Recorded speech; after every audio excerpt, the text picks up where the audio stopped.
Hey guys, Kay here. I wanted to do a little video and a thanks to all the YouTubers out there who um, helped us so much with our van build and our conversion. Um, we started our conversion adventure about a year ago. We had a 29-foot motorhome and we decided to sell it and buy a van and convert it. This was an old hotel shuttle bus that we converted into a camper van, and I wanted to share some things that we did that we weren't able to find on YouTube, and I thought that might be a contribution. I'll start out from the get-go by saying we are not van lifers. We have a house and we travel about 4 to 5 days out of a month. So we're older and we enjoy camping and we enjoy getting out there. But I wanted to share some things.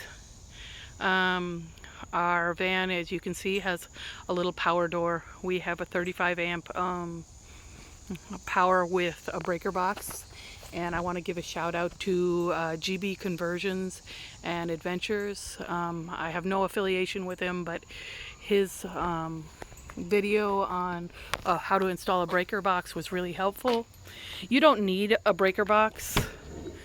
I mean, some people just have regular electric going in, but it's always nice to have a breaker box so you can have your 30 amp power and have a little more power. And our breaker box setup is amazing. I love it.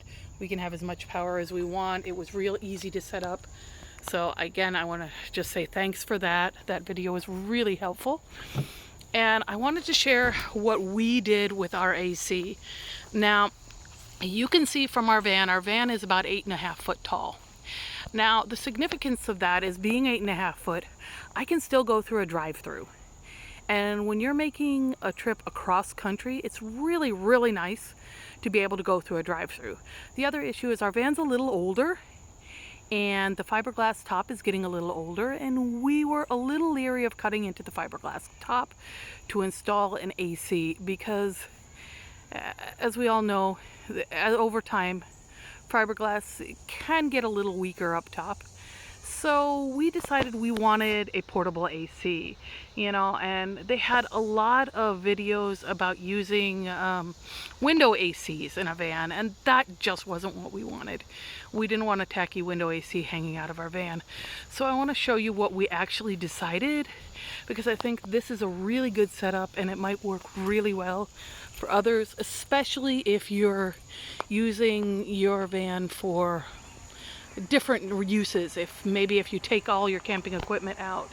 What we did was we made a window attachment to take the AC power out the passenger side, because we, as I said, we use AC when we're parked in a campground. We are campers.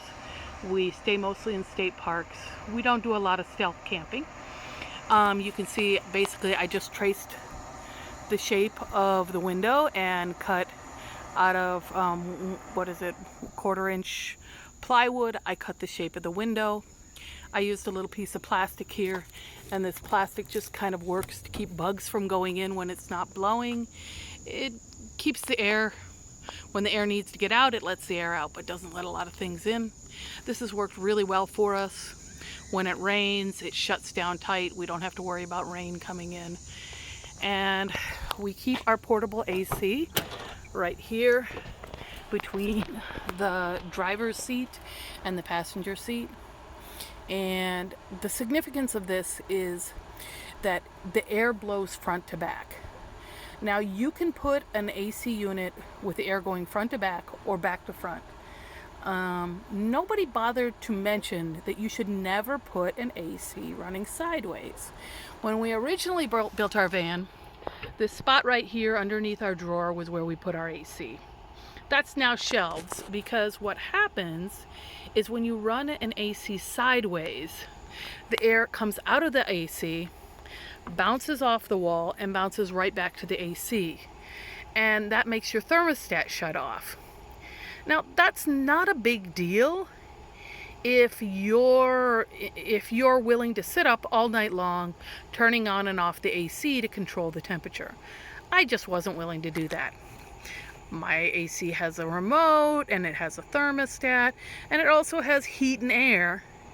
So, you know, it's just, if you've got an AC with a built-in thermostat, you want it to be able to control the temperature. And the only way to do that is to run front to back.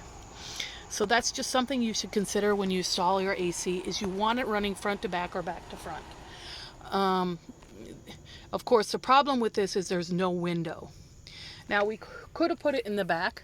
When we originally bought the van, we were hoping this is a dual AC van, and there is an AC up in there. But the problem is, unfortunately, it uses the same compressor as the main AC. So we weren't able to use that in the way we hoped we could. But with this setup, it's really nice. The air blows all the way to the back. It keeps it nice and cool in the summer. We make sure to turn it on a few hours before we go to bed. But it's just a really good setup. So something you ought to consider. A second issue we had was the restroom.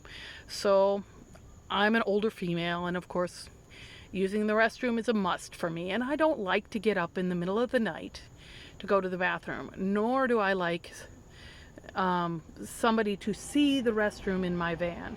Now you can see we just don't have enough room to put a full restroom in our van. We have a sink, and you may be thinking, where is the restroom? Well, the restroom is right there. That little stool is in fact our restroom. It has a nice little porta potty tucked up inside. It folds up, so that becomes the back, and then we have the toilet. It's just really nice. We have a porta potty. But this is just your standard Walmart Thetford porta potty. Wasn't a big one. We just got the easiest one to get. And it really, you know, it works for 2 days, and then we have to empty it. But the good thing about this is you can empty it into any bathroom. You know, you just dump it into the toilet. I'm not going to go into that because, you know, I think a lot of other videos go really deep into porta potties. But I just like this box setup where it opens and closes. It wasn't easy or wasn't hard at all to build. So I think anybody can build it. If I can build it, believe me, you can build it. So that was just another of our things. Our last storage was a bit of an issue. Originally, I had a storage bin running all along the side of the bed, and our bed was permanent, but we wanted the bed to be able to convert to a couch. And you can't see it right now, but the board that goes underneath the bed here can actually drop down, and it can drop down 3 feet, and that makes a new second subfloor, and this can be converted into a couch, and the mattress can be set up. I'm not, as I said, that's not the purpose of this video, but our storage bins along the side never worked. And I saw this really cool storage bins that they made in Europe that attached into the windows, and since we don't use our windows, I tried my hand at building one. Now, I don't like this very much, I'll be honest. It sags too much, you know, and it's Velcro, so I'm in the process of making a new one. But it's got 2 bins. You can't see the second one. The second one's down below the first, but it's a really good storage idea. And whether you order them for Europe or whether if you're handy like me or you sew them, this has been a really easy way to gain storage space when most of us who do convert our vans cover the windows, because that helps to reduce the sunlight and keeps your van cooler. So that's just some suggestions. I hope they're helpful. Another thing we did is we have tie-up curtains in the back. And our other curtains Velcro into the windows. We saw a lot of videos with people who tried to magnetize their curtains to the window. We tried that. It did not work. The magnets stayed in for all of 10 minutes before they were falling off the first time we went over a bump. You may be able to get some super electromagnets, but I think the cost of getting the quality of magnets that you would need to actually hold it on there, and we had, you know, those big 1.5 inch by 1/2 inch magnets, and they didn't work. So I don't know what kind of magnets you would need to get to actually keep it on there. But instead, we just went and stapled our Velcro into the inside of the walls. You can probably notice our walls are the same original walls that were on here when it was a hotel van. We didn't replace those. Some people may replace things like that, but it wasn't worth it to us. We kind of liked it. We had a few patch jobs. You might notice that along the top of the window, the color is a little different. What was there before had holes for all the seat belts, so we had to replace that.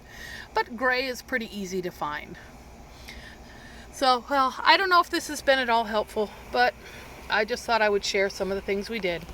Thanks so much for watching. Bye.